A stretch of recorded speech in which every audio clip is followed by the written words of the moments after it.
Aí vem a primeira, Sua gravação. a primeira questão, que é da IEB, a gente vai passar. Depois a gente pode discutir com vocês quais são as palavras-chave para a gente usar nessas respostas, que a gente também fez, né, Suelen? Sim, sim.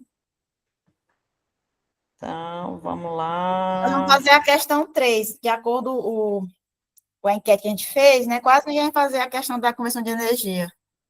Então, a gente Tá, vai então, pular para a questão 3, que é a tá questão bom, de biomoléculas.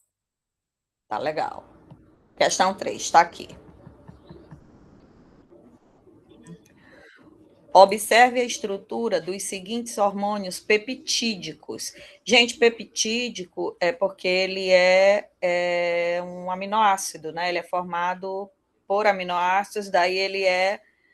A gente não pode dizer que ele é uma proteína, porque depende, não é só juntar aminoácido que forma proteína, tu precisa de uma macromolécula.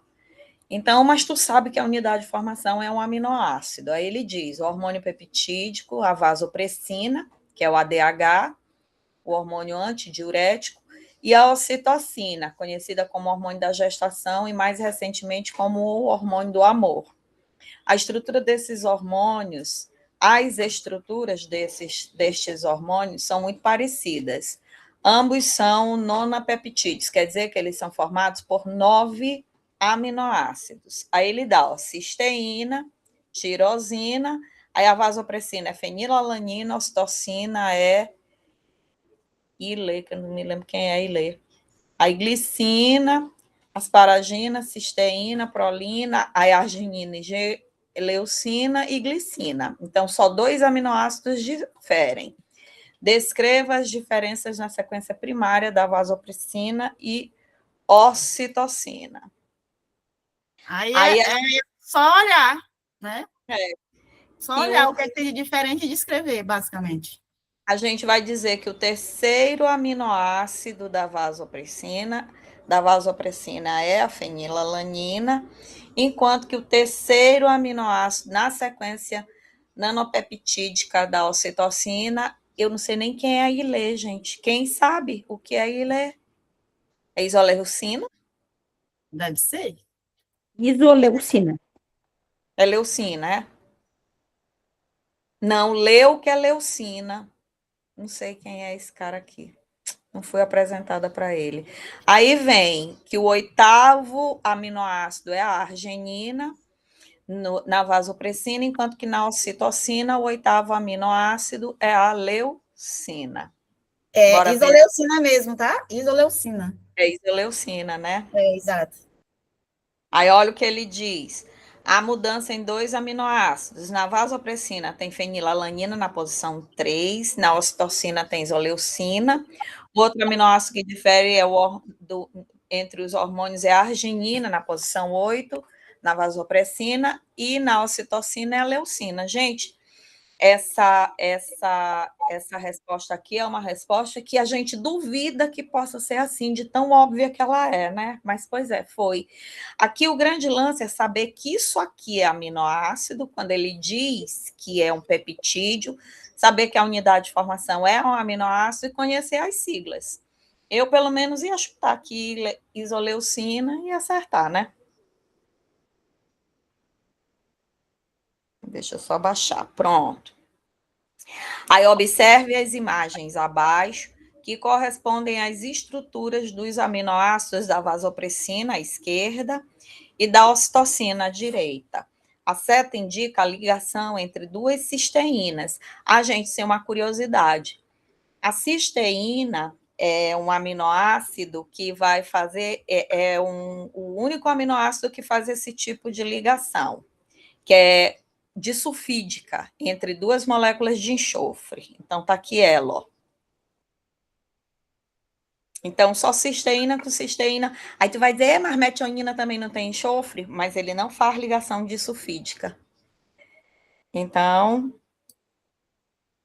eu não acredito que é só isso. Não, Maria do Carmo, depois eu vim pegar essa prova hoje. Quando eu vi essa questão, gente, eu não acredito que era só isso. E criança, porque sabe o que foi que aconteceu? A gente combinou, não foi, Suelen? Foi. A gente selecionou o conteúdo que a gente ia responder, ia focar só neles, a gente nem ia ler as outras questões. Olha aí a doidice.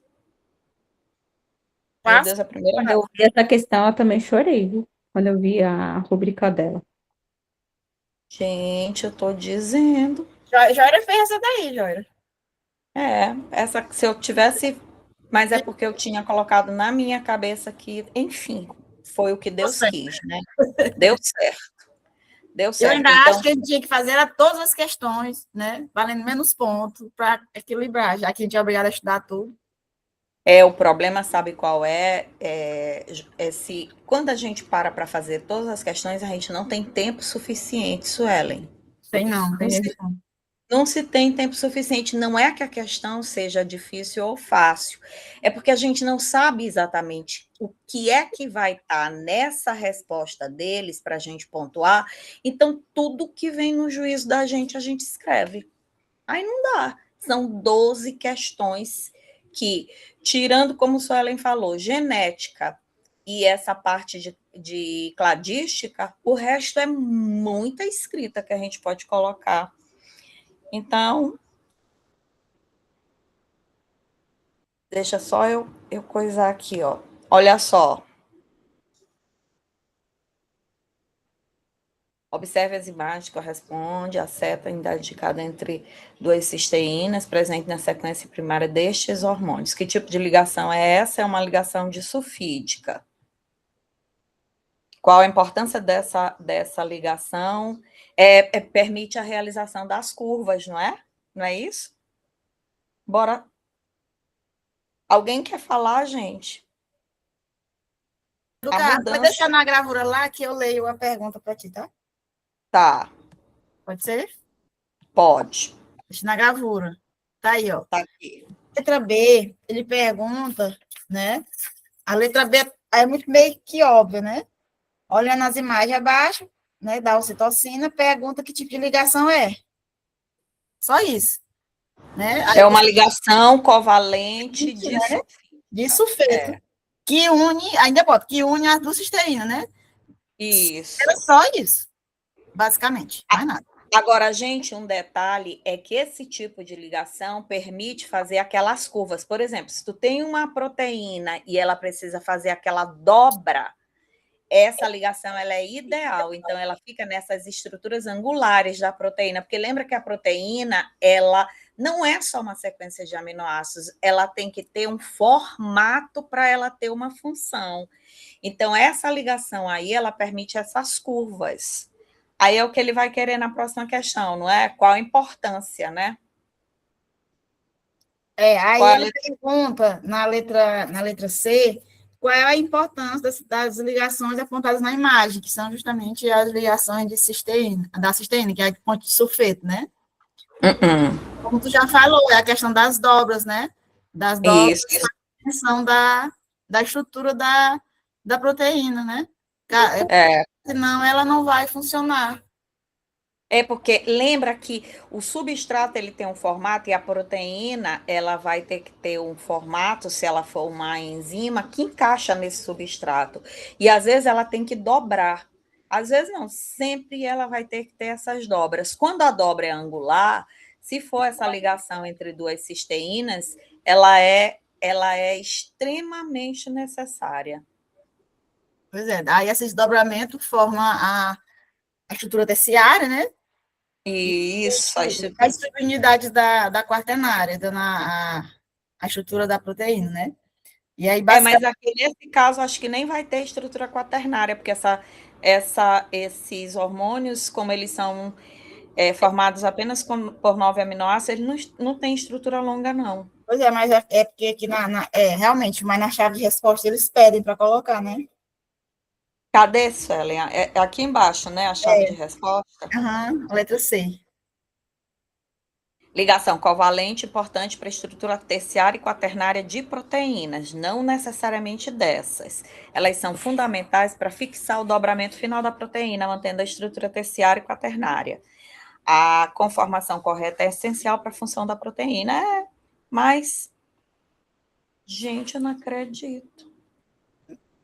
Na verdade, ele não está perguntando qual nessa que está na figura, mas É da ligação. É da ligação, eu entendi. tem essas coisas, tem que saber interpretar, né? Porque está perguntando qual é a importância da ligação, do tipo de ligação aí, né? Não só nessa estrutura aí. Aí a letra D, sabendo que a vasopressina se encontra neutra em pH 9, preveja a carga líquida final positiva, neutro ou negativo, quando este hormônio está circulando no sangue, pH em torno de 7,4. Ah, essa eu não sei, Suelen. Essa é de PK, né? Essa é pKa, que ela vai... Vamos lá para a chave de resposta. Bora. Positiva. Em um ambiente mais ácido, a maior concentração de íons H+ disponíveis que se ligam aos grupos básicos da molécula, neutralizando as cargas negativas e resultando em uma carga líquida geral positiva.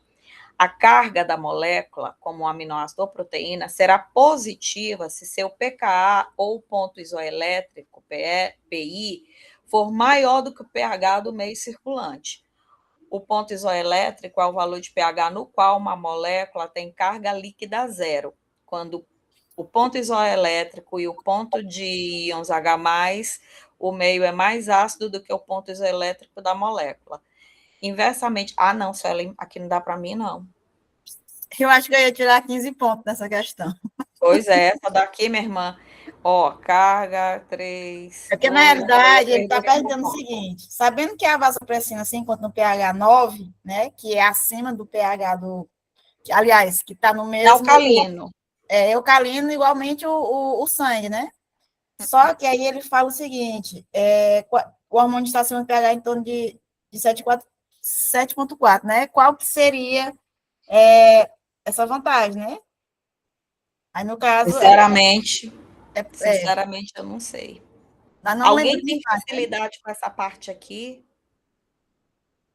Vocês que estão aí, que vão fazer essa questão de biomoléculas, vocês têm afinidade com relação a essa questão do PK? Que se vão fazer, agora é hora de se manifestar. Boa noite. Eu estou fora de fazer biomoléculas. Deixa eu pensar no grupo, falou que ia responder. Eu do mesmo jeito. Gente, esse foi o motivo de eu não escolher.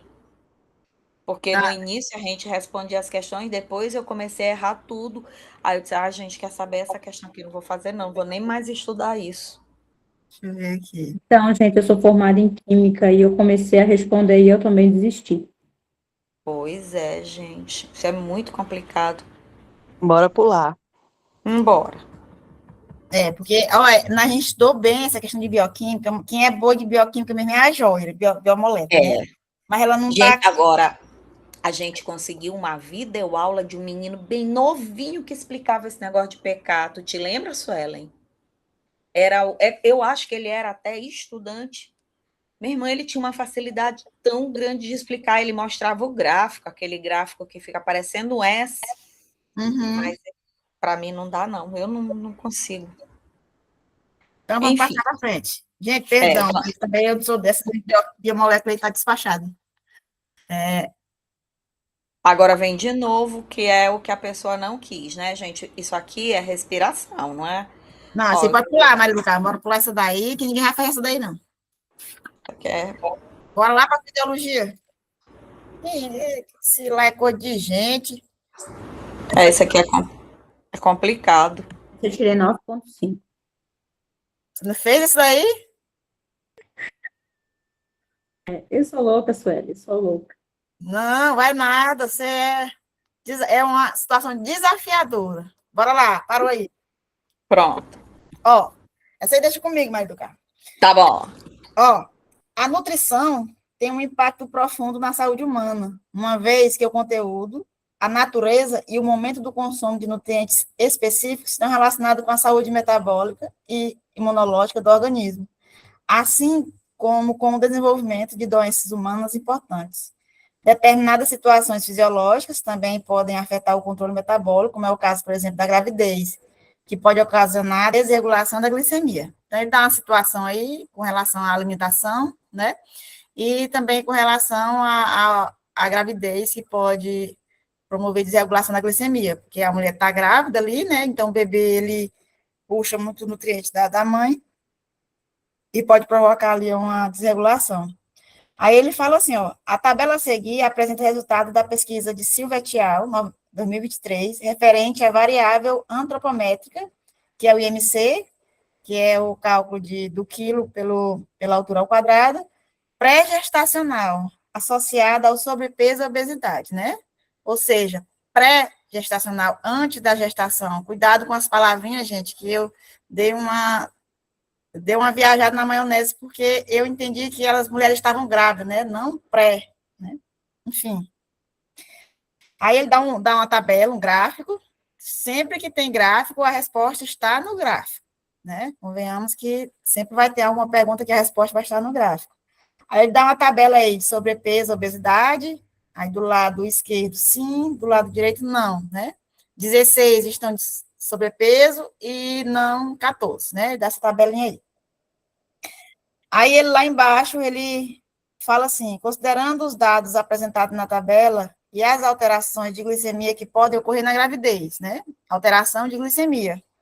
Cite 2 hormônios que estão diretamente ligados na regulação de glicemia. Uma questão de fisiologia básica, né? Nós sabemos que nesse caso, quando existe uma alteração de glicemia, nós temos 2 hormônios, né, produzidos pelo pâncreas, que é a glucagon e a insulina, né? Eles que regulam a glicemia do nosso corpo. Então, não tinha mais o que colocar aí, era insulina e glucagon, né? Letra B.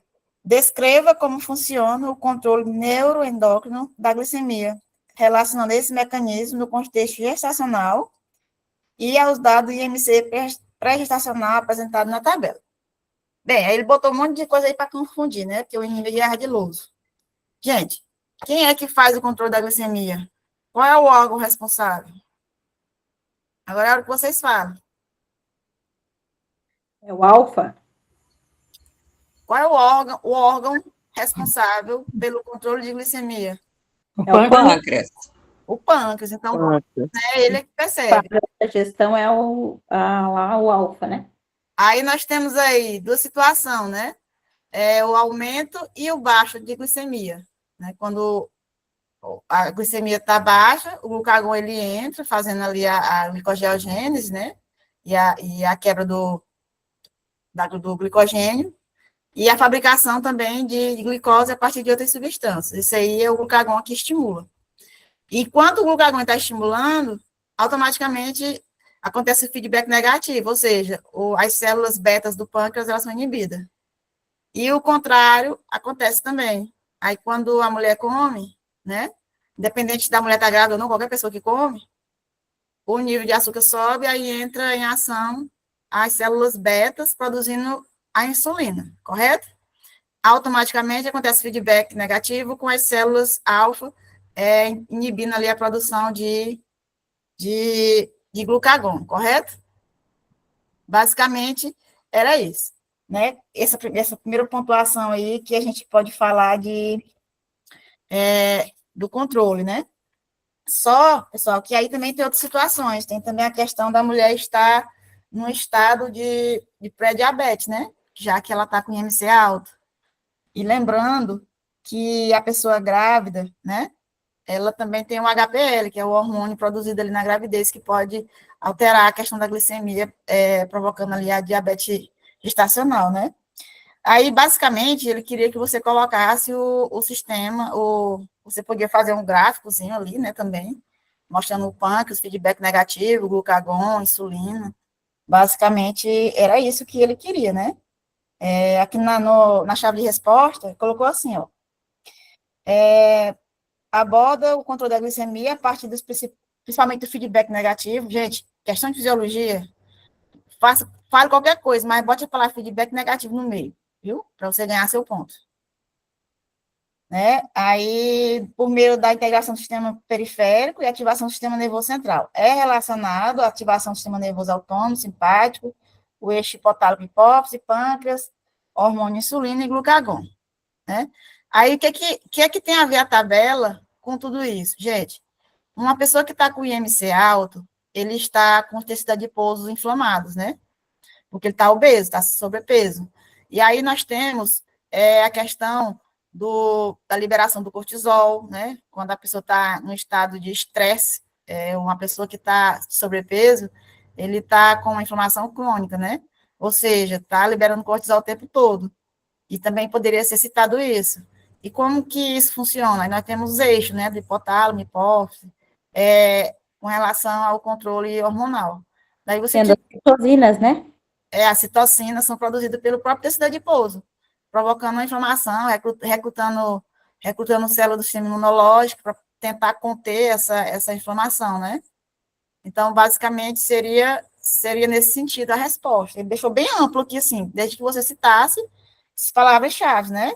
Sistema nervoso central, feedback negativo, citasse ali os dados da tabela, para falar que a pessoa estava com inflamação, né?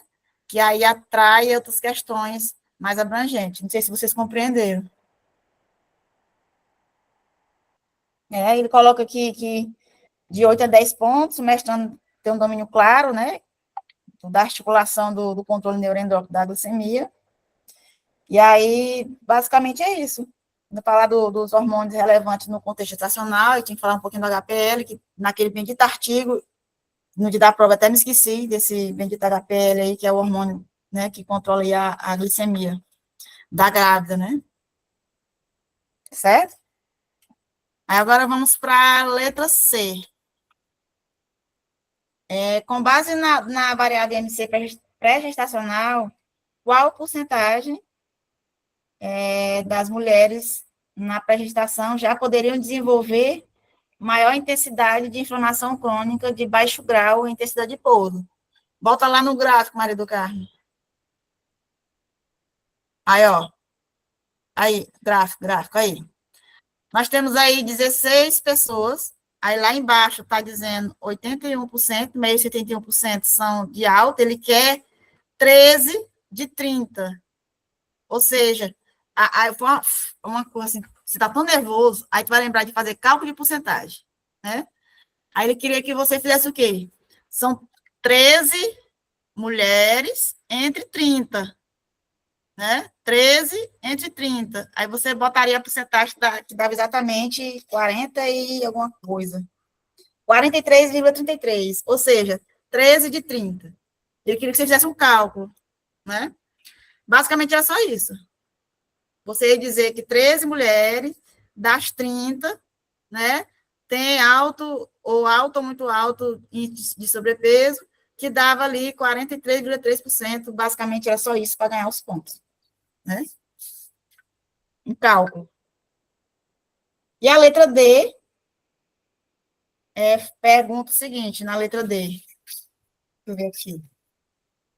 Cite 2 tipos de células imunes inata, que são recrutadas e ativadas na inflamação crônica em baixo grau. Descreva um mecanismo que explique como o excesso de carboidrato proveniente da dieta regula essas células imunes inatas e promove a inflamação e o aumento da resistência à insulina no tecido adiposo. Pessoal, lembrando que a imunidade inata é aquela imunidade que a gente nasce com ela, né? Já vem pronta, a gente já nasce com ela pronta. Diferente da imunidade adquirida que a gente vai adquirindo dele no decorrer da nossa vida. A imunidade inata são células que são produzidas na medula óssea, né? Aí nós temos algumas células, gente, que são bastante conhecidas, neutrófilos, macrófagos, né? Lembrando que quando a gente fala de inflamação, nós temos 2 células para analisar. Uma, que é o neutrófilo. O neutrófilo, ele é responsável pela inflamação, mas é aquele primeiro ataque. Quando você fala da inflamação crônica, a gente tem que lembrar que o neutrófilo tem vida útil curta. Ele ataca e morre, ataca e morre, ataca e morre. Então, ele não é muito persistente em inflamações crônicas, né? Aí, nesse caso, a célula que é responsável pela inflamação crônica são os macrófagos. Os macrófagos, eles são células residentes, inclusive, né? São os teócitos, como é que chama, meu Deus? Cada órgão tem ali os hepatócitos, né? São macrófagos residentes. E no nosso tecido adiposo também tem macrófagos residentes. E esses macrófagos, gente, nós temos dois tipos de células de imunidade inata, o 1 e o 2, né? Que é o macrófago 1 e o macrófago 2. O 2, ele é anti-inflamatório, e o 1, ele é inflamatório.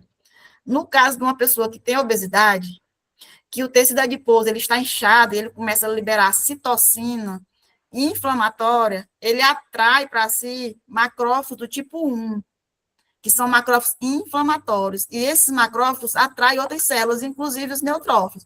Aí ele pede para você citar duas células responsáveis pela inflamação. Não podia faltar de jeito nenhum macrófago do tipo 1 e neutrófilo, vamos botar neutrófilo ou qualquer outro tipo de célula do sistema inato, mas nesse caso de inflamação aí, ou é macrófago ou é neutrófilo, né?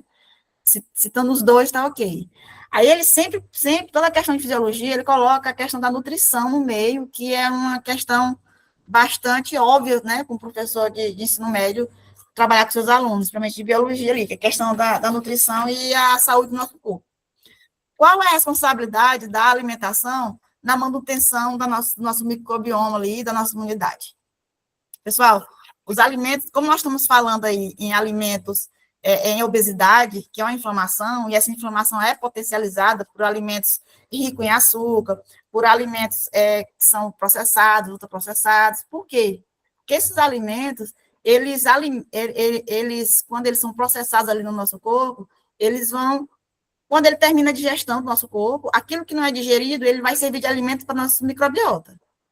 Se for alimentos ricos em fibras, né? E seus derivados ali, ele vai alimentar a microbiota boa.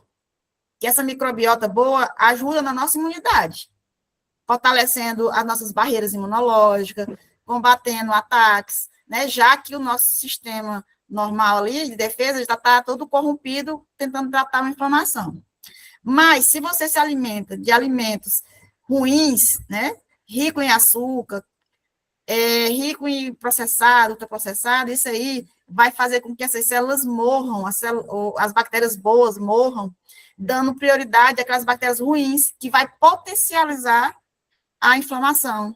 Essas bactérias, gente, ruins, que são alimentadas pelo que a gente come, né? Nós aqui que fazemos essa modulação através da nossa alimentação, ela vai furar barreiras intestinais, ela vai ainda aumentar a questão da inflamação que já está acontecendo por conta da obesidade, entende? E essa inflamação que é potencializada, gente, ela vai impedir ali, vai favorecer a resistência à insulina, que no caso é a diabetes.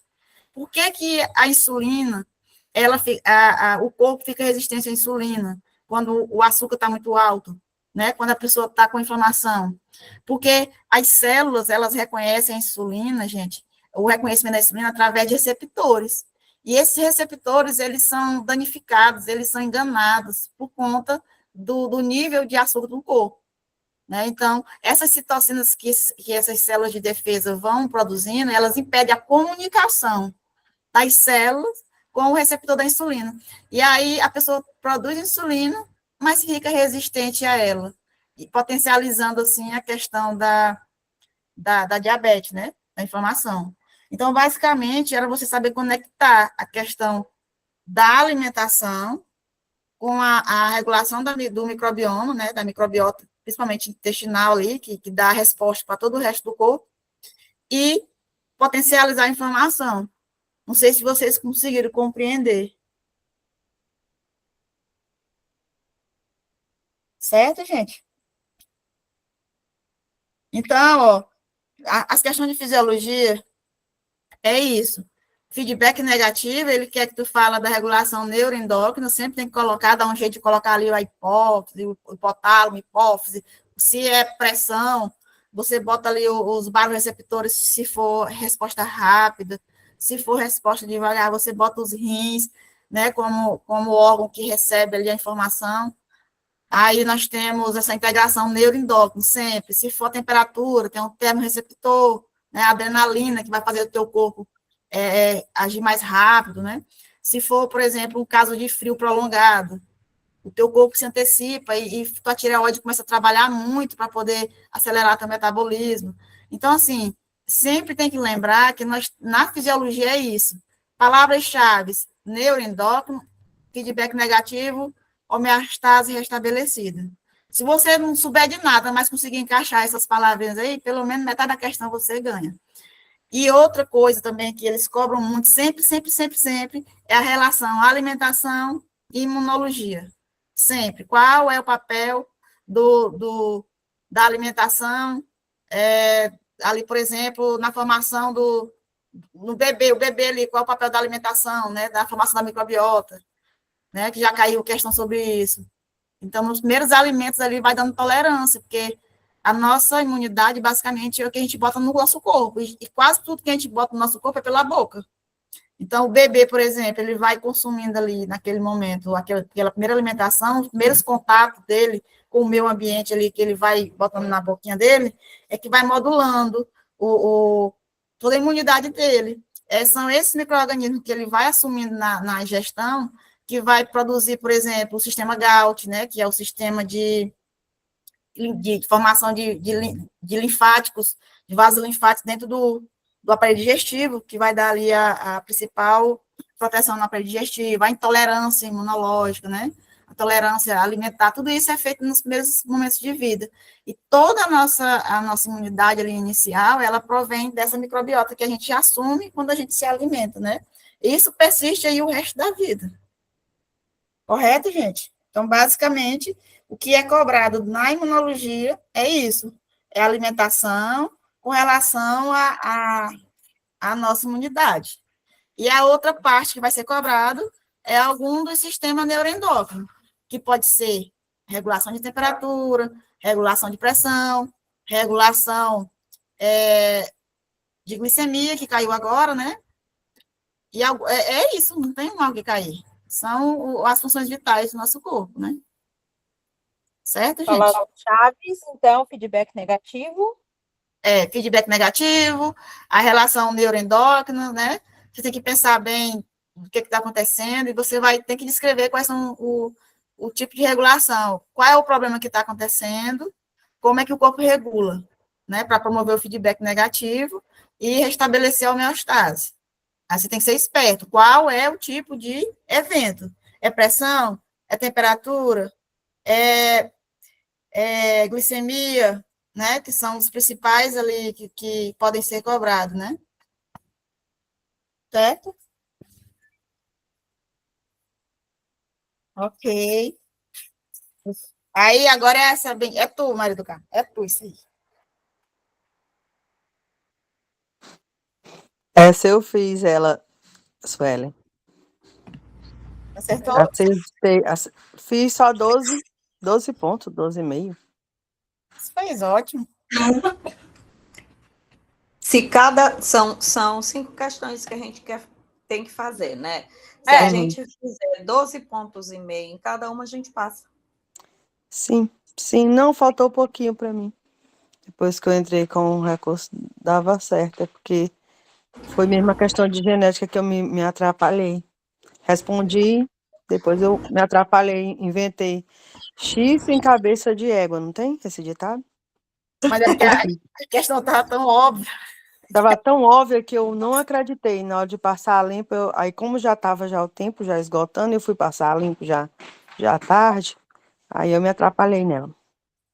A sugestão é que a gente não faça isso, que a gente já vá calma e vai escrevendo, organizando o pensamento, respira fundo, aí organiza, já não tem negócio de passar limpo, já é escrevendo o que se vai. Errou, risca e escreve na frente.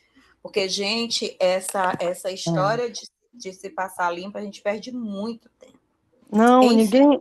Assim, a gente se preparou bem, como eu disse para as meninas, a gente se preparou bem, estudando e tudo, mas ninguém se preparou para o tempo. Eu não me preparei para o tempo. Não me toquei disso. Foi uma bomba, um balde de água fria mesmo. Esse tempo também me pegou.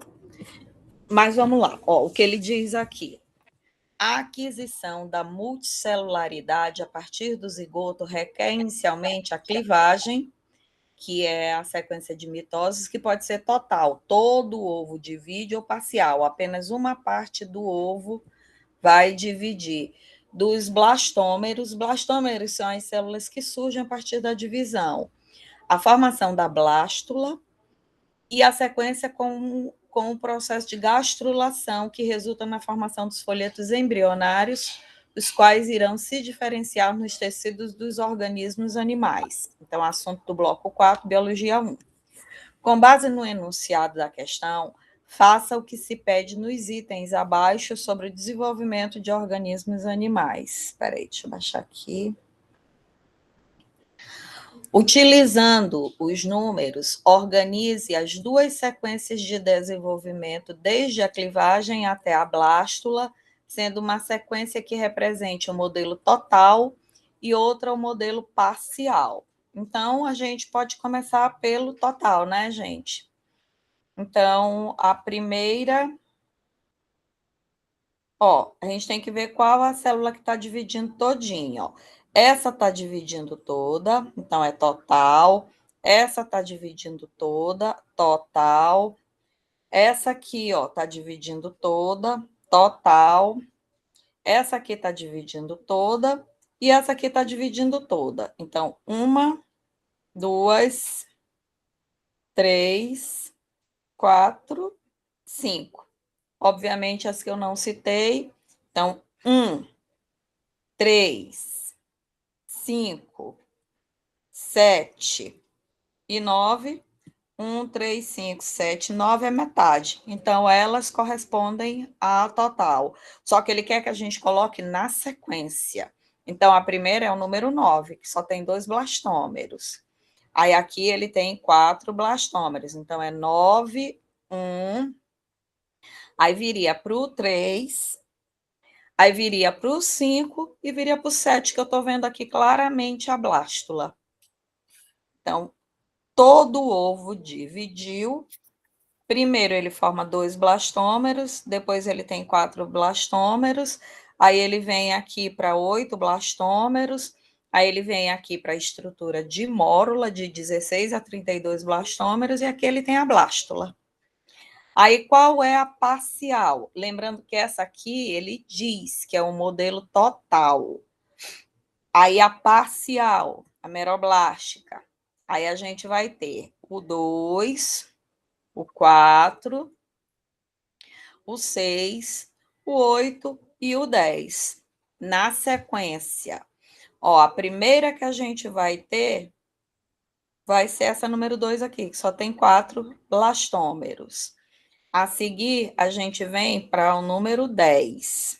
A seguir, a gente vem para o número 6. A seguir, a gente vem para o número 8. Qual é o outro, gente? 4. O O 4. número 4. Espera aí, deixa eu só... Bora contar se foram todos. 1, Foi. No 2, primeiro, 10, 3, 4 e Do- 5. Tem. Certinho, ó. 5, 5, ó. 2, 10, 10, 6, 6, 8 8 e 4. e 4. Aqui eu tô vendo a blástula discoide, porque essa aqui, ó, vê que tu vai ter um disco que é formado porque ela é parcial, só uma parte, essa aqui é dos telolestos. E essa aqui é dos óvulos que são oligolestos. Tá. O que ele quer? Essa sequência? Só tá. isso, Felipe. É só isso. Vale essa questão aí, vale 2,5 pontos. Certo, aí vem Só para fazer o embaralhamento aí. segunda. Essa aqui que eu me lasquei. Letra B, deixa eu ler. Lê. Durante o processo de gastrulação, os movimentos morfogenéticos serão responsáveis pelo reposicionamento espacial dos blastômeros, que darão origem aos 3 folhetos embrionários, ectodermo, mesodermo e endodermo, bem como pela definição dos eixos corporais, dorso ventral e anteroposterior.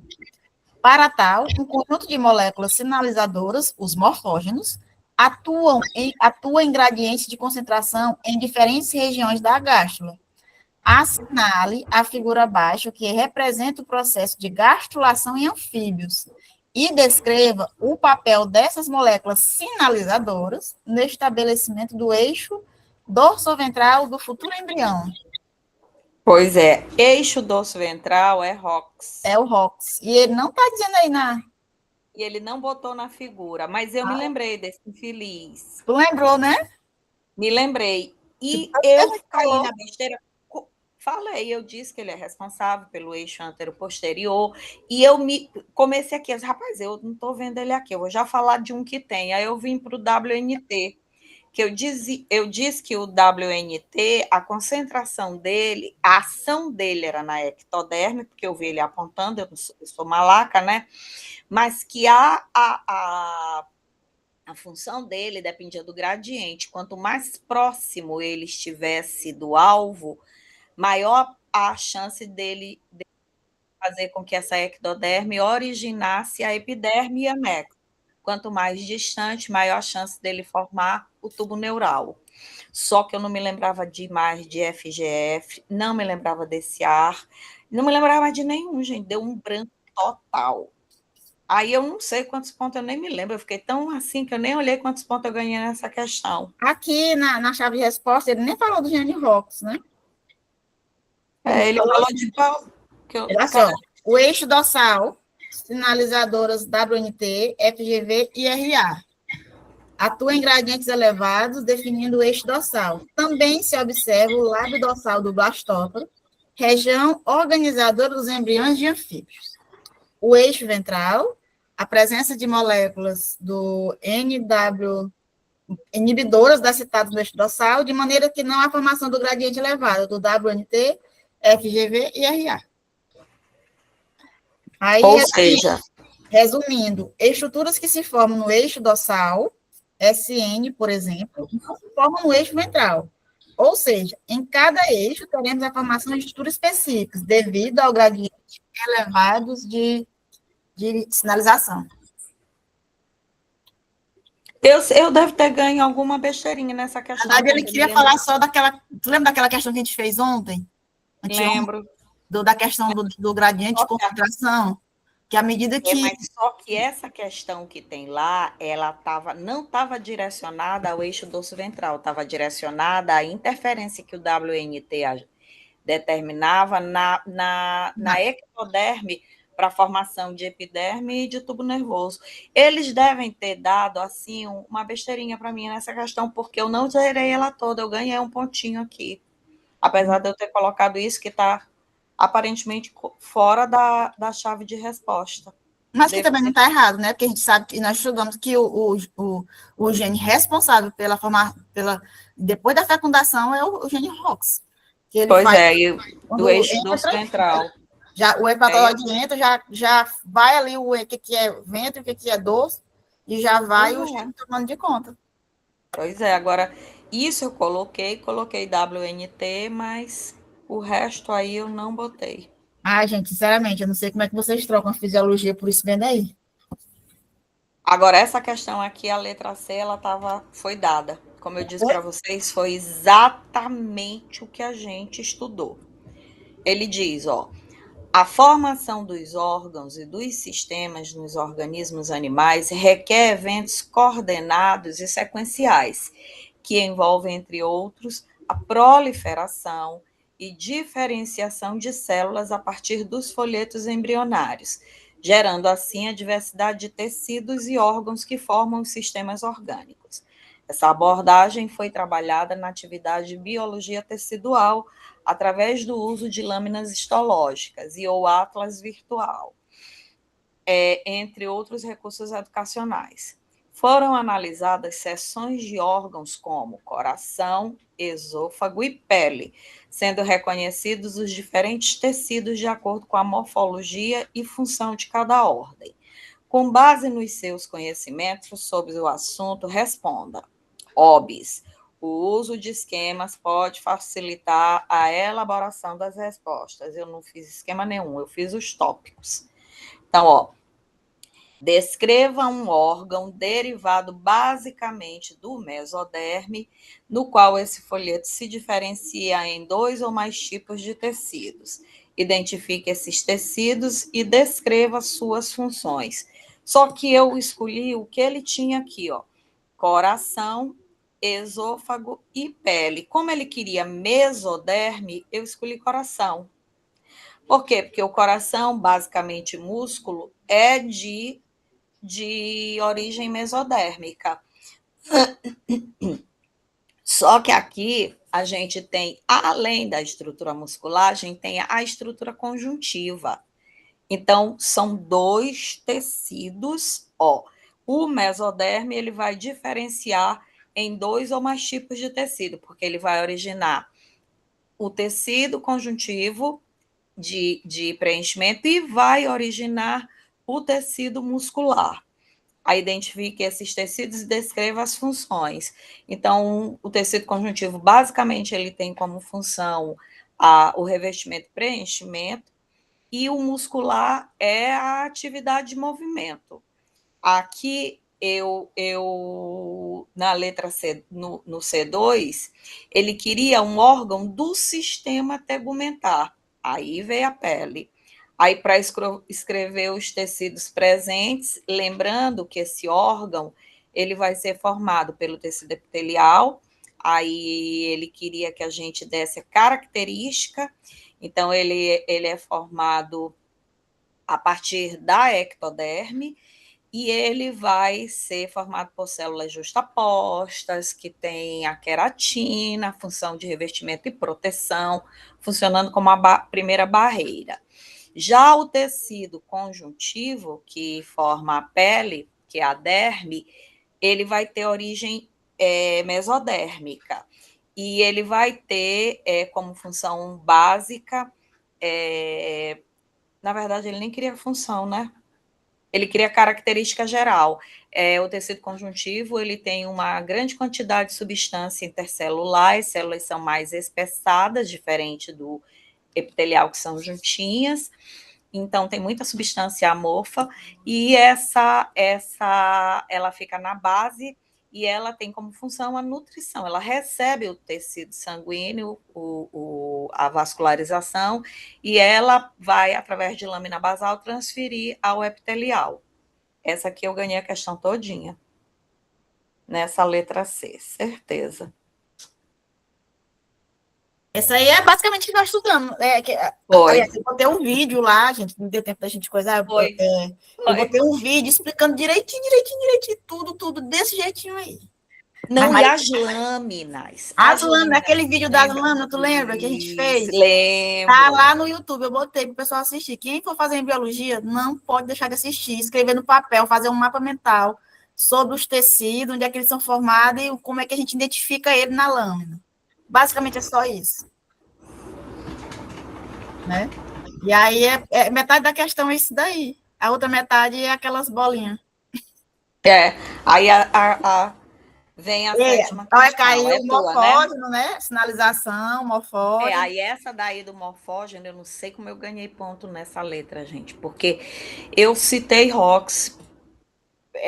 Claro que eu falei do que eu vi ali, eu só vi o WNT, mas eu não falei associada à questão. Eu falei a função desse hormônio na concentração dele, o gradiente de concentração, para determinar na ectoderme a formação de epiderme ou de tubo neural. Não sei como eles me deram ponto. Enfim, foi-se. Aí vem a abordagem de saúde única, compreende que a saúde humana, animal, vegetal e ambiental são indissociáveis e interdependentes, demandando ações integradas entre diversos setores profissionais e disciplinas para a promoção do bem-estar coletivo. Essa inter-relação torna-se particularmente evidente em contextos de crises sanitárias, como a vivenciada pelo Brasil em 2024, com a maior epidemia de dengue de sua história, com aproximadamente 1,6 milhão de casos prováveis notificados. Nesse sentido, a escola afirma-se como espaço estratégico para, a partir de uma perspectiva crítica integrada, incentivar os alunos a refletirem sobre essa abordagem, especialmente quando relacionada às problemáticas sanitárias, ambientais e sociais presentes no entorno escolar. A partir dessas informações, faça o que se pede nos itens a seguir. O que foi que eu fiz? Eu sublinhei no texto as informações que seriam indispensáveis para eu resolver essas letras. E aí eu pontuei cada uma delas. Por exemplo, como a epidemia de dengue poderia ser explicada por meio de interconexões entre saúde ambiental, saúde animal, saúde humana, eu coloquei que a destruição de uma camada vegetal faz com que o habitat natural de um vetor possa ser comprometido, forçando esse vetor, que é um parasita, a buscar novas fontes de alimento. Isso faz com que ele venha para as regiões urbanas e, obviamente, ele vai acometer, fica mais próximo da espécie humana. Só que é importante que a gente coloque esse vetor para mostrar que ele é um inseto. Então, eu botei que era um inseto, Eu artrópode. coloquei também, Maria do Carmo. Eu comecei pelas ações antrópicas, né? Como desmatamento, Isso, o exatamente. lixo, que provoca o aquecimento global, que faz com que a temperatura aumente, né? Que aí também citei que as derrubadas, né? Faz com que os animais fiquem sem abrigo e procurem a cidade. Então, eu coloquei tudo. Eu enchi a página e meia, ainda fiz assim na lateral. Essa aqui dava para escrever muita coisa, como eu disse, gente, eu sublinhava. Aí eu vi aqui o que tem a ver a letra A com o que eu sublinhei, eu escrevia. Aí aqui. E essa questão aqui, ela ainda tinha, ela me direcionava a resposta, ela ia direcionando. Porque, por exemplo, quando ele vem na letra B, ele diz assim, ó, utilizando os elementos que compõem a figura 1. Tá aqui, ó. Ela direciona completamente. Olha o que é que ela põe.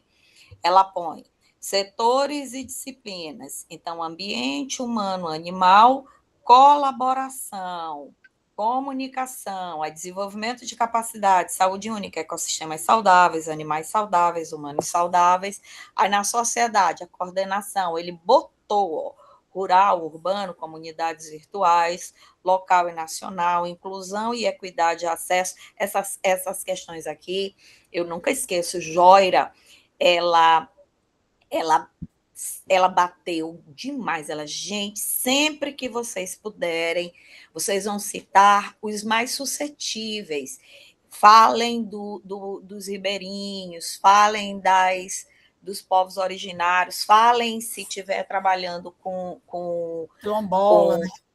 dos quilombolas. Os ribeirinhos, os Gente, indígenas, pessoas que moram nas comunidades ali, né, as gerações vão se passando, né? E tá ali, são os mais prejudicados. Em todas as pois é. situações que envolvem saúde única. E principalmente a população mais, que ela sempre ela dizia, gente, use um termo vulnerável. Vulnerabilidade é uma palavra-chave na resolução dessas questões. Aí ele, o que ele queria? Desculpem. O que ele queria nessa letra B? Ele queria que a gente pegasse os elementos que compunham essa figura e explicasse com exemplos concretos para a epidemia da dengue do Brasil como as abordagens de saúde única poderiam ser empregadas para o controle e prevenção da dengue. Se a gente já tinha escrito muito na letra A, letra B, eu não sabia mais nem onde é que eu ia escrever. Gente, minha letra no final era tão pequenininha, porque o que foi que eu fiz aqui? Eu mostrei que, em geral, a espécie humana consciente, mais sem controle, ela usava os recursos ambientais de forma inapropriada e isso prejudicava os organismos e, em efeito bumerangue, isso voltava para a espécie humana. E que era importante nos setores, principalmente educacionais, que houvesse a comunicação de profissionais diversos para que, em conjunto, a engrenagem funcionasse. Então, deveriam existir informações que mostrassem o perigo desse desmatamento, não só no controle de temperatura do ambiente, mas também na dispersão desses vetores, que seria importante que a integridade das árvores fosse mantida, não só para controle de temperatura, mas para oferecer um ambiente silvestre com recursos necessários para a sobrevivência desses animais e que eles se tornassem saudáveis, ficassem saudáveis. Só que aí a gente falou, quando ele colocou comunicação, eu disse que a comunicação ela não precisava ser apenas da escola, que o governo ele poderia desenvolver campanhas educacionais que fossem vinculadas a grandes veículos de comunicação, como a televisão, a internet, porque aqui embaixo eu vi essa parte da Organização Mundial de Saúde e, obviamente, ele botou painel de especialistas, então não só os professores, como os veterinários, como os médicos e os ambientalistas, como os professores de biologia, os ecólogos, eles teriam que mostrar a importância da conexão entre esses elementos para garantir a saúde integral desse fluxo. E aqui era importante também a gente citar, gente, que a população que ficaria nessa margem mais sujeita à ação desse inseto que estaria procurando um novo ambiente de recolhimento de comida seriam os mais vulneráveis. Essa aqui, eu Cessei Peneira, eu escrevi tanto. Acho que ele já estava com preguiça de ler a minha. Eu ganhei os pontos aqui. É como o povo fala, eu gabaritei. Agora, essa questão aqui foi a questão que era a mais fácil, porque aqui tu pescava a resposta. Ó. Considerando a intensificação das mudanças climáticas, em especial o aumento da temperatura média. Outra coisa, gente. Logo no início, quando eu falei de dengue, eu deixei bem claro que ela era uma arbovirose, que haveria um inseto hematófago responsável pela disseminação dessa doença, funcionando como um vetor. Mas o agente causador da doença era um vírus. Aí vinha, fundamente sua resposta na interpretação crítica dos dados apresentados na figura 2. Aqui era só dizer que quanto mais aumenta a temperatura, aqui tu tem o número de indivíduos, aqui tu tem o ciclo de vida. Ele considera a larva, 1, 2, 3 e 4, a pulpa e o adulto. O que a gente observa? Que com o aumento da temperatura, vocês estão vendo que aqui ele põe a legenda para a temperatura baixa, a temperatura, o xizinho de 24, aumento da temperatura e a 32. Olha só, eu estou vendo claramente que quanto mais quente, maior a quantidade de adulto, maior a quantidade de indivíduos em fase reprodutiva. Se tem mais adulto, que é onde pulpa não reproduz nem larva, quem reproduz é o adulto. E na temperatura de 32 graus, eu vi que tinham aproximadamente 90% de indivíduos adultos, o que provava que quanto mais quente, maior a quantidade de adulto, maior a natalidade, maior a dispersão da doença. Agora, gente, isso aqui é importante que vocês coloquem, por exemplo, adultos na última coluna, 32 graus Celsius, uma quantidade aproximadamente 90% de indivíduos em fase reprodutiva, então aumento de natalidade. Pronto. Verônica quer falar. Oi, Maria. Maria, eu respondi, eu tirei nessa questão 16,5. Não coloquei tanta coisa quanto você colocou, mas coloquei algumas palavras-chave, porque na primeira eu já comecei falando na tríade endêmica, né? E aí eu consegui a pontuação na letra A todinha, teve umas que eu consegui. Mas mesmo assim, eu ainda estava um pouco na dúvida do que falar a mais. Então, a saúde única é muito geral, né? Porque eu tenho assim comigo, eu tenho assim uma intuição de que agora eles vão botar sobre a raiva. Acredito, porque foi trabalhado muito, não foi cobrado na prova, e eu acredito que eles vão botar sobre a raiva agora. Não sei o que está me dizendo. Ó, o assunto Mas, mais pertinente são as zoonoses, isso é fato. ah, Pode ser raiva, pode ser doença de Chagas, né? sim. Ah, Pode a ser, doença de Chagas também foi bastante batido, né? sei lá, leptospirose. Tem tanta É, situação, a hanseníase, né? Então, assim, a gente, sabemos o princípio, né? É óbvio, você tem que saber ali, por exemplo, quem é um agente, quem é um vetor, sim, você tem que sim. conhecer, pelo menos, né? As medidas, É, né? As medidas de prevenção e o que para saber medir fazer, de né? prevenção exatamente. O agente Hum. causador, se é uma bactéria, se é um vírus, enfim. E a gente tem que saber as palavras-chave, né? Mas o princípio é o mesmo. Ação Hum. antrópica, os animais eles migram, aí tem a questão aí você pode utilizar várias situações, né? O efeito diluidor, acho que até isso eu botei, Mário do Carmo. Até o efeito diluidor Eu eu também botei. coloquei, porque essa Joira, quando ela falou, ela disse que a gente tinha que colocar, seriam palavras-chave. Sim. Essa susceptibilidade populacional, como ela disse, Vulnerabilidade, né? a vulnerabilidade, mas também seria importante que a gente falasse do efeito diluidor, e também seria muito importante que a gente deixasse claro que a gente conhecia o ciclo, e por isso eu precisaria de um veterinário, porque envolvia essa doença, ela podia. Outra coisa, eu tinha que saber. Biotecnologia também. Isso, eu tinha que saber também que esse inseto, essas fases aqui, elas precisam de água. Então, quanto maior a informação associada a essa estrutura reprodutiva desse inseto, maior seria o controle. Então, tudo isso eu também coloquei. Gente, o que veio no meu juízo, eu escrevi tanto nessa questão que eu quase fiquei sem tempo para. Aí eu fiquei, ó, aí eu repeti tantas vezes, olha, olhando o gráfico, os adultos, não, eu esqueci de falar isso, ainda botava. Reiterando aqui a questão de novo. Foi essa daqui, eu peguei no Eu, gráfico. Agora, eu essa aqui foi a. gabaritei ela, mas eu escrevi tanto, tanto, tanto, que o marido do Carmo escrevia uma folha, a outra ainda nas bordas, tu acredita? É, minha irmã, mas a gente tem que Deu escrever trabalho para os agora. corretores. Pois é, para aqueles. Agora eu tenho a impressão que eles não têm assim. Enfim. Ó, define a dengue como problema de saúde única ao integrar as dimensões ambiental, animal, humana, demonstrando que ações antrópicas, como uma urbanização desordenada, falta de saneamento básico, destinação inadequada de lixo, desmatamento, emissão de favorece a proliferação do mosquito vetor.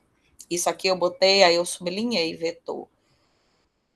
E resulta no aumento da transmissibilidade do vírus. Aí eu também sublinhei o vírus, para deixar claro que eu sabia também porque a gente vê muito comumente as pessoas de forma leiga imaginando que a muriçoca é que é responsável. Eu tenho dengue por causa da muriçoca. Eu tenho dengue por causa do vírus alojado na muriçoca. A muriçoca só transmite de um para o outro.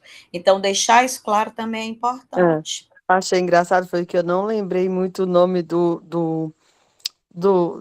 não lembrei de colocar vírus, eu coloquei do patógeno. É Ah, o mosquito o vetor do patógeno. Tinha alguma coisa assim no meu texto. Falei patógeno, gente, porque a esqueci. gente Na hora eu fica esqueci. nervosa, né? Esqueci completamente. Meu Deus, eu esqueci completamente de falar. E voltava lá no texto aí que eu lembrava de alguma coisa. Aí, nessa letra B, ó, explicita a necessidade de atuação integrada e intersetorial para o enfrentamento da dengue. Então, a mobilização coordenada de diferentes setores, instituições. E eu não falei só de setores, instituições e áreas de conhecimento profissionais. Eu também mostrei o trabalho do profissional de educação na tomada de consciência de crianças, porque elas são os principais canais Eu de. também botei, principalmente com as crianças. Exatamente. Botei criança, gente, o adulto ele é mais resistente, a criança não, é uma página aberta. Então, a função aqui do professor, ela deixou bem claro, até porque ele citava sempre escola. Aí ele coloca desenvolvimento de vacina e uso de mosquito como o Valbach, para o monitoramento de sorotipos e ampliação de saneamento básico e outros, demonstrando que a cooperação, comunicação clara, participação social são essenciais para o alcance da saúde única. Aí, letra C, interpreta corretamente que temperaturas mais elevadas aceleram o ciclo de vida do Aedes aegypti, favorecendo maior proliferação do mosquito vetor e, consequentemente, o aumento do risco de transmissão da dengue, justificando com base nos dados do gráfico, ao evidenciar que, após 7 dias em 20 graus, a maioria dos indivíduos permanece em estágios lavais, sem adultos, enquanto em 32 graus, quase 100%, eu não botei quase 100% não, eu disse aproximadamente 90%, atingem a fase adulta, indicando maior velocidade de desenvolvimento, e eu ainda coloquei a fase adulta, onde ocorre explosão da natalidade, adultos em fase reprodutiva, aumentando as taxas de natalidade. Aí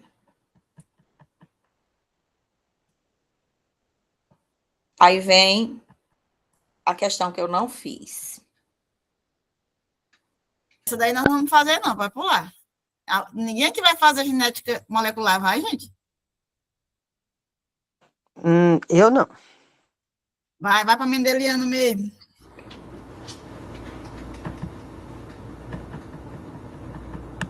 A cara de Pedro, isso aí.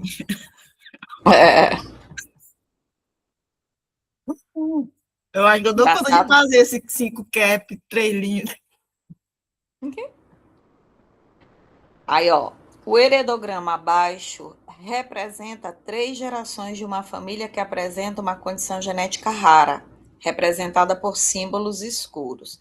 Então, tem que sublinhar que é genética rara e que os atingidos, eles são os símbolos achurados. Qual o provável modo de herança da condição? Justifique. Ah, meu Deus, isso aqui...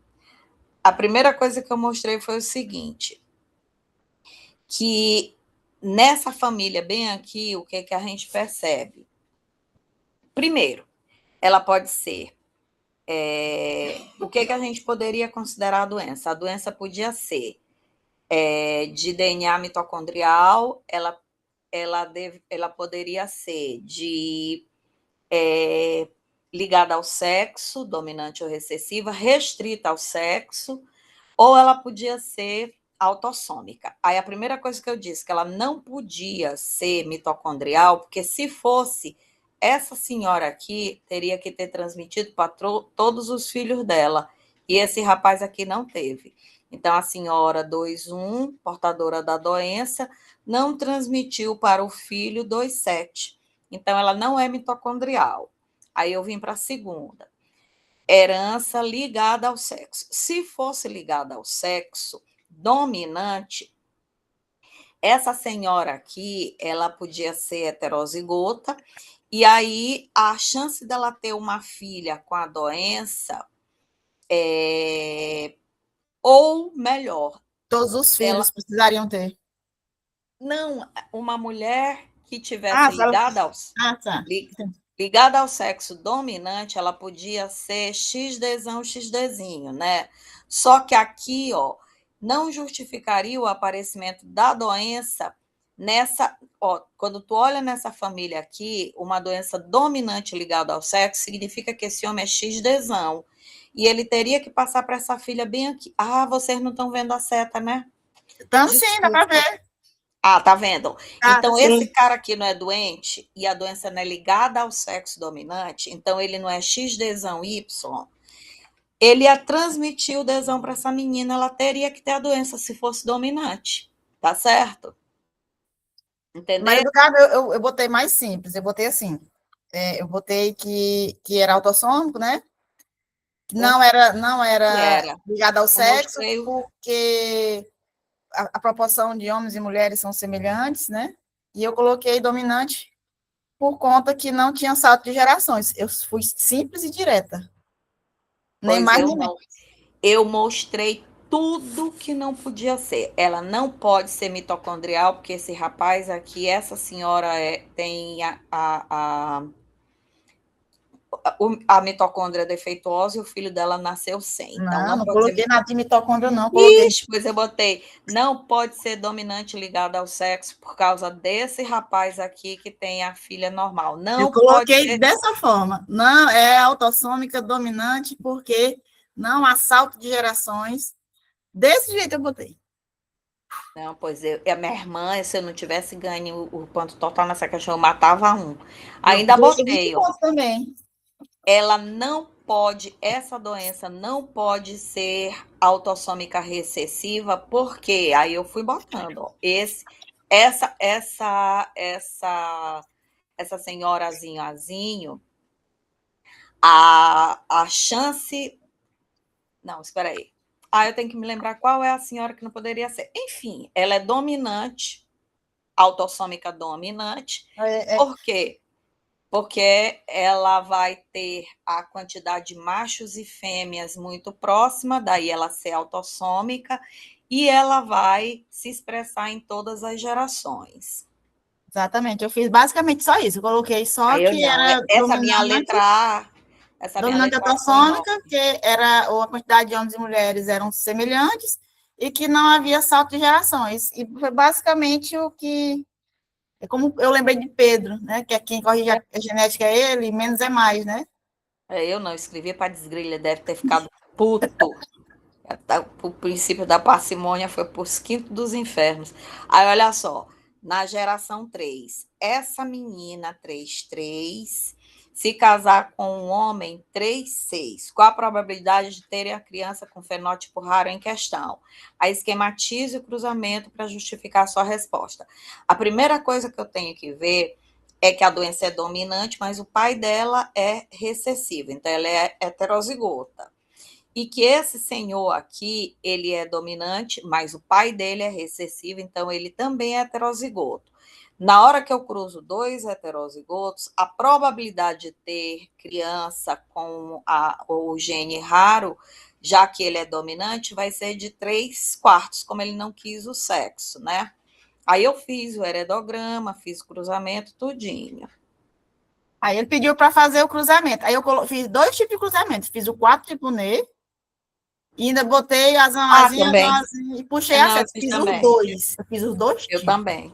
Botei o quadro e ainda fiz manual. Ainda botei asão com asa, fiz a setinha, asão, asinha, assim. Não, eu não puxei as setas, eu fiz o cruzamento e depois... Puxei, que é para não dizer que eu não fiz. Isso é, lembro de mim. Eu fiz tudo isso aí e muito mais. Vou inventar. Aí agora aqui na letra C, ele queria a metáfase 1 do indivíduo 3-3. É essa senhora aqui que é heterozigota. Se tu vai desenhar a metáfase 1, gente, o que tu tens que ter? Os cromossomos homólogos pareados. E, obviamente, tu vais colocar, porque se ele está em metáfase, eles estão no fuso mitótico, eles estão na região equatorial da célula. Aí tu tens, a única coisa que tu tem que lembrar, que o X da mãe é que vai ser a doença e o X do pai é um X normal. E lembrando que quando os cromossomos estão duplicados, né? E que é como o Pedro falou, bem aí, ó, a foto dele. Asão de um lado e asinho de outro, né? Isso, porque é metáfase. Eles estão pareados. Eu fiz o desenho da célula, eles estão pareados, aí fica asão, azinho. Eu coloquei ainda, fiz um texto. Os cromossomos estão duplicados e pareados em autocondensação. Aí botei tudo. Na região equatorial, melhor fase de visualização celular. Coloquei tudo. Essa questão aqui foi moleque. Quero ver se ele não sabe o que é um cromossomo em metáfase. Deixa eu ver aqui como ele queria a resposta. Era só isso mesmo, só fazer o desenho. Tá. Fazer o desenho dos 2 cromossomos pareados e o detalhe era o seguinte, aqui, ó, parou aí. O detalhe é o seguinte, eles estão duplicados e pareados na placa equatorial, certo? de azão de um lado e azão, porque ela é heterozigoto, né? Isso, Então, seria azão, azinho. Quem botou azão, errou, né? Errou, claro que eles não podem ter. E é Mas eu isso ainda que eles querem botei que que tu esse aqui, ó, entenda, que era as o cromossomos... cromossomo materno e esse aqui era o cromossomo paterno. Era o X da mãe e o X do pai, porque a mãe é que transferia para ela, ó. Essa menina recebeu da mãe o X doente, do pai o X normal. Aí eu ainda coloquei aqui, ó. X da mãe e X do. Ui, desculpa, ao contrário. X do pai e X da mãe.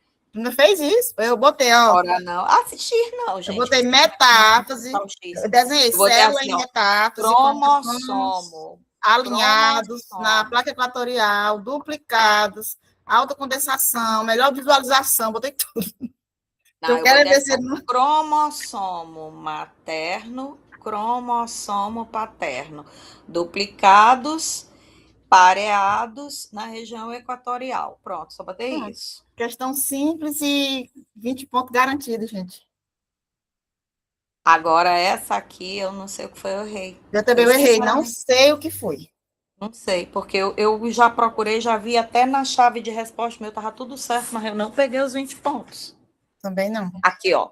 A figura abaixo apresenta uma hipótese filogenética para 6 táxons atuais, identificados pelas letras A, B, C, D e F. Está aqui. Construída a partir da análise de múltiplos caracteres independentes. Considere que a árvore está corretamente enraizada, que os nós representam hipóteses de ancestralidade comum e que todos os táxons terminais são contemporâneos, eles vivem ao mesmo tempo. Com base exclusivamente na topologia do cladograma, faça o que se pede nos itens a seguir. Então, ó, um estudante afirmou que o táxon A é mais primitivo ou menos evoluído que os demais, por estar associado a um ramo que se separa mais próximo da raiz no cladograma. Analise criticamente essa afirmação, explicando se ela está correta e o que essa posição na árvore indica em termos filogenéticos. Ela está errada. Ele nem é menos primitivo, nem é menos evoluído, mais primitivo ou menos evoluído, já que eles estão no mesmo tempo evolutivo. O tempo é marcado aqui, ó. E mais, a única coisa que mostra é que, apesar deles terem um grau de parentesco, é mais distal. Então, ele provavelmente é o que a gente chama de grupo para a gente comparar. Isso, o mais basal. Então, por exemplo, esses todos são macacos, esse aqui é o roedor. Ele mostra que existe conexão entre eles, porque são mamíferos, mas a partir deles eu posso constatar as novidades evolutivas desse grupo aqui.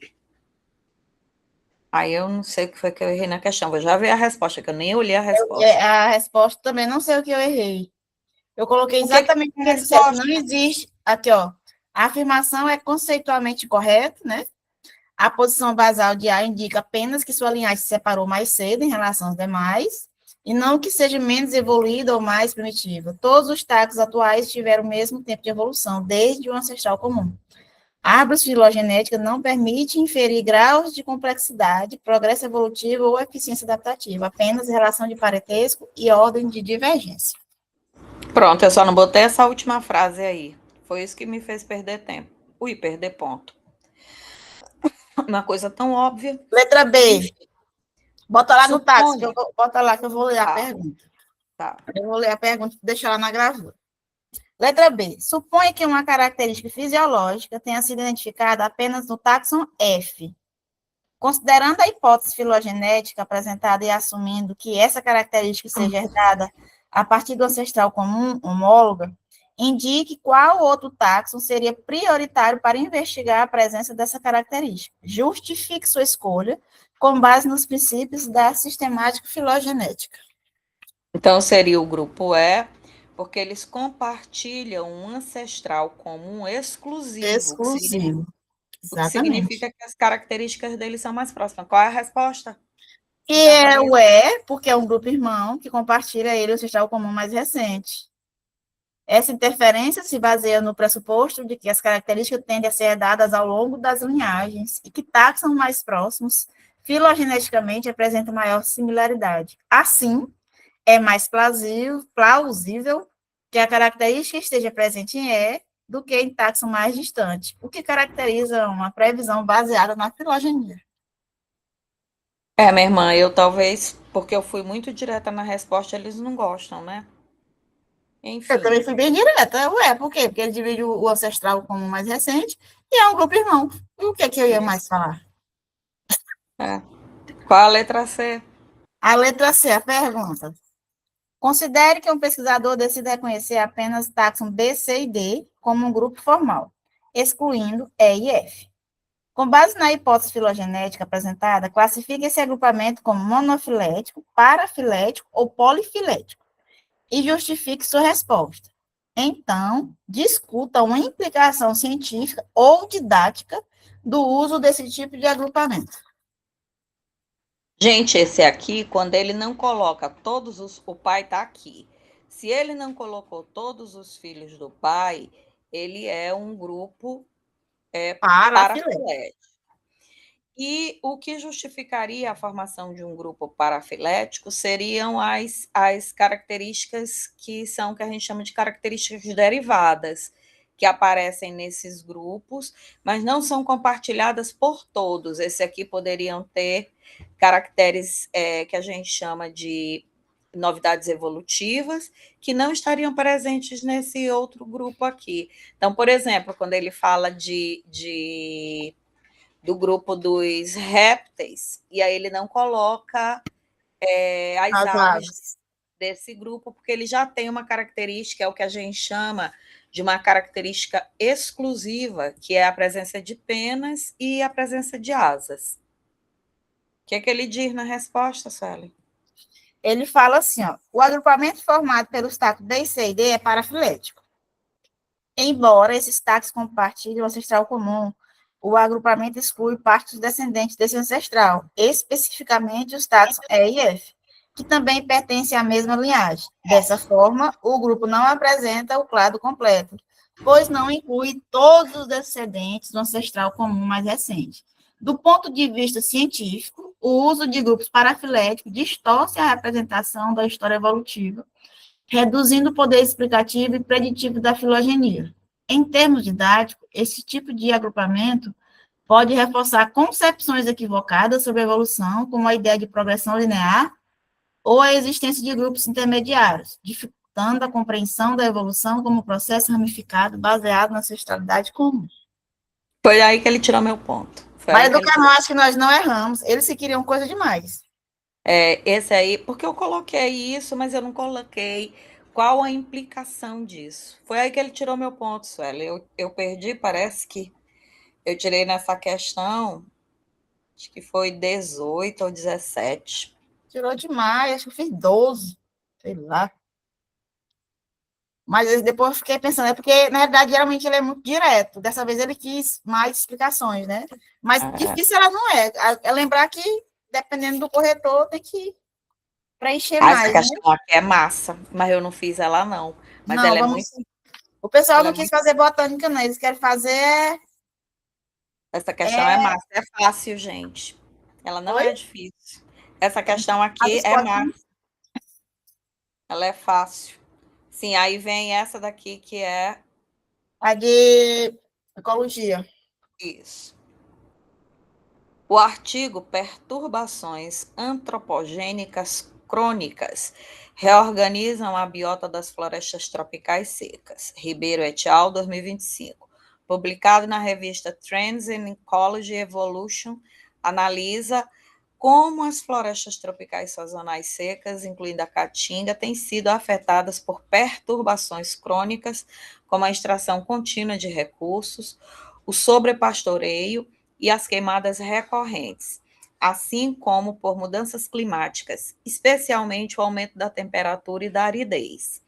A figura 2 do artigo apresenta as anomalias de temperaturas e de aridez registradas na Caatinga nos últimos 30 anos, evidenciando a intensificação de anos mais quentes e mais secos. Essas tendências climáticas afetam processos ecológicos fundamentais, influenciando a ecologia de indivíduos, populações, comunidades e ecossistemas. Aí ele mostra a anomalia térmica, né, da temperatura, Anomalia. a temperatura aumentando 0,4, sei lá, 1,5 grau, isso, e podendo diminuir até 1 grau. Aí, olha só, gente. Meu Deus, o que é isso? A pergunta, Maria do Carmo.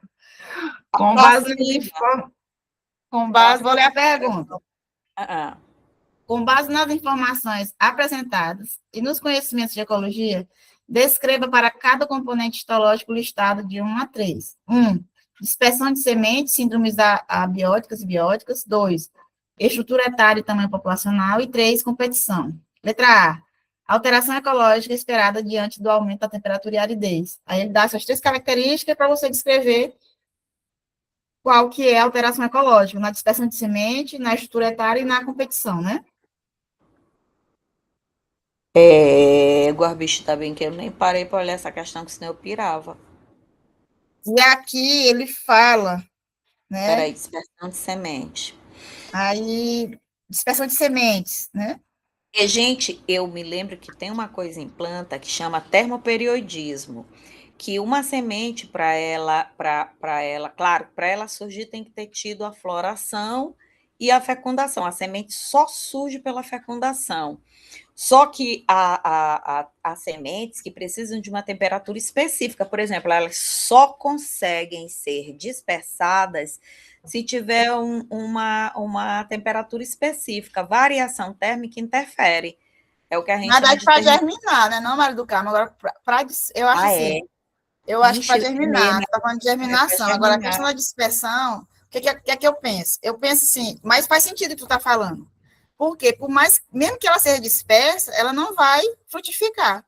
E aí vai selecionar aquelas plantas adaptadas àquele ambiente, né? Isso, isso. Exatamente. Eu colocaria basicamente isso aí, né? Que onde é que seria afetado com relação. Vamos imaginar a caatinga. O que é na caatinga? São plantas totalmente adaptadas à temperatura e a solo seco, pouca água, né? Assim como os animais também. Isso. Então, eu imaginaria com relação eu nem vi aqui o gabarito nem nada, mas o que eu colocaria? Eu colocaria basicamente que existiria uma seleção nessa dispersão, porque vai predominar aquelas espécies adaptadas àquele ambiente. Deixa eu ver aqui o que ele fala aqui no gabarito. Né? Aumento abiótico, aumento de predominância das síndromes abióticas, exemplo, anemocoria.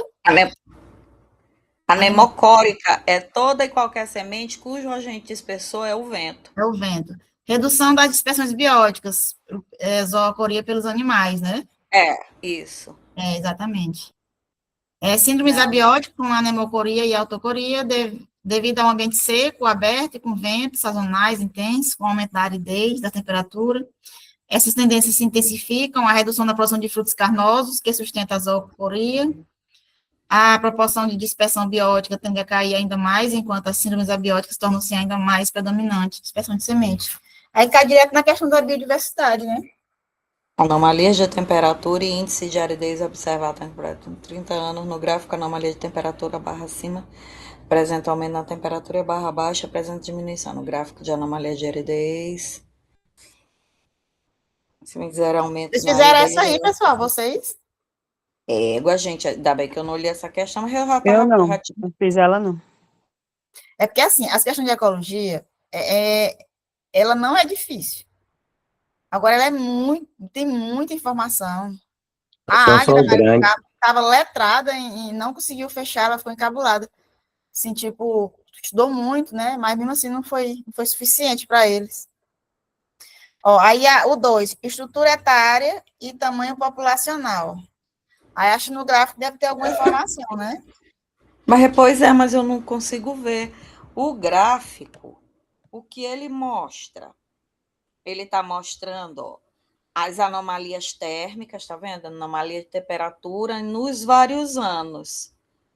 Ele não tem nenhuma questão de indivíduos, né? Que aqui na chave de resposta fala assim, ó, o aumento da aridez da temperatura eleva a mortalidade nos estágios iniciais do ciclo de vida, reduzindo o recrutamento. Com menos jovens, entretanto, na população, ocorre declínio do número total de indivíduos e predomínio de indivíduos adultos e velhos. Ah, Suelen, olha só essa barra. Essa barra aqui é aumento da aridez, mas não da quantidade de indivíduos. Como é que eu vou saber? Não, minha irmã, tem alguma coisa que a gente não está conseguindo ver, Suelen. Rapidinho. Peraí, A deixa eu ver. altura da barra, mas a espessura é a mesma. Como é que eu vou ver? Não. Lê de novo, Suelen? Ler a pergunta? Não, a resposta que ele bota. Tá, a resposta da letra B, né? É. É estrutura etária e tamanho populacional. Aí ele dá um resumozinho e depois ele descreve. A estrutura etária deverá apresentar perda de indivíduos jovens, ou seja, estrutura etária envelhecida, redução do tamanho populacional. Aí ele descreve, o aumento da aridez da temperatura eleva a mortalidade nos estágios iniciais do ciclo de vida, reduzindo o recrutamento. Com menos jovens, entretanto, na população, ocorre declínio do número total de indivíduos e predomínio de indivíduos adultos e velhos. É, minha irmã. Tem lógica, mas eu não ia pensar nisso, não. Égua da questão. Vou até Aí, olhar essa questão de novo. na 3, fala da competição, né? Aí, a Mas, competição aí é mais fácil a gente entender, porque isso, vão brigar com recursos, né? Nesse caso aí, a água. E a isso. alimentação também, né? Porque tem pouca É a disponibilidade. temperatura e as sementes não germinam, é um terreno árido. Aqui o que a gente observa é que a aridez ela está aumentando muito, principalmente nesse ano de 2022, ó. 2022, ó, como ficou extremamente seco. Deixa eu ver se ele é quente em 22. Meu Deus, que questão doida. Difícil pra caramba. E tem mais. Na letra D, fala assim, ó, considerando a lei 14.000, 2024, que trata do ensino de mudanças climáticas, da proteção da biodiversidade e dos riscos de emergências socioambientais, explique como essa temática pode ser trabalhada na escola, tomando como exemplo um bioma brasileiro. Em sua resposta, apresente uma proposta de abordagem pedagógica que explicite um bioma brasileiro específico e um problema ambiental relacionado às mudanças climáticas nesse bioma, né? Você vai escolher um bioma aí da sua cidade e vai dizer qual que é o problema ambiental e fazer uma sequência didática, né? Que eu entendi. É doido, ainda bem que eu nem olhei essa questão. E 2, as consequências desse problema, incluindo o impacto sobre a biodiversidade e um risco socioambiental associado, né? Basicamente, eu acredito que deveria ser uma aula. Suela, essa questão aqui é de ecologia, não é? É. A gente nem viu isso aqui. Pois é. E A aí, gente não viu isso aqui, não. E olha que eu nem sou muito assim de esquecer, mas, cara, essa questão tá horrorosa.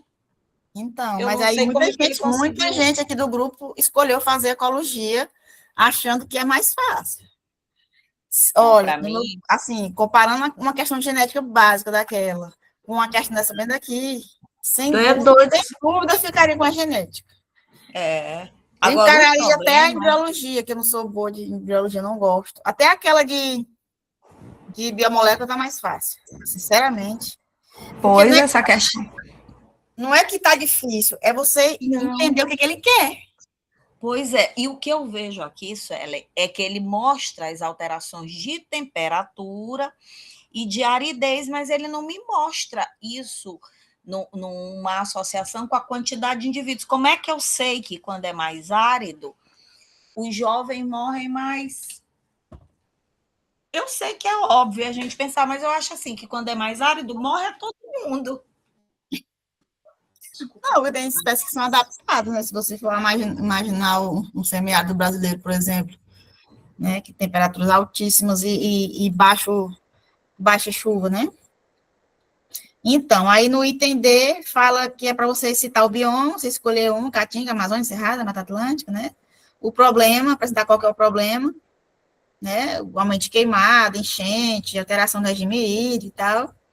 E o impacto sobre a biodiversidade, explicar com a consequência ecológica, como perda de espécies, redução de riqueza, né? E o risco socioambiental, relacionar os efeitos para a sociedade, como, por exemplo, escassez de água, insegurança alimentar, prejuízo agrícola, aumento de incêndios, desastres naturais, perda de moradia. Falar do El Niño, né? Eu acho que essa daí é a única coisa fácil dessa questão. E essa aí a gente é capaz de visualizar dentro de onde a gente vive, a gente consegue ver um ecossistema que tem uma degradação, ou por poluição, ou por desmatamento, queimada, tudo a gente consegue observar. Agora, bicho, esse gráfico está me deixando, eu vou imprimir essa prova para eu olhar, essa prova direito. Enfim. É isso. Aí já foi a última, né? Foi a última, essa daqui.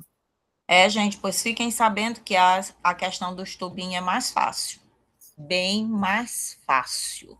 É só tu descobrir o grupo, tem uma característica clássica do grupo, mas, gente, realmente, as questões de ecologia tendem a ser mais fáceis. Essa doidice aí que ficou um pouquinho difícil. Vou parar a gravação aqui.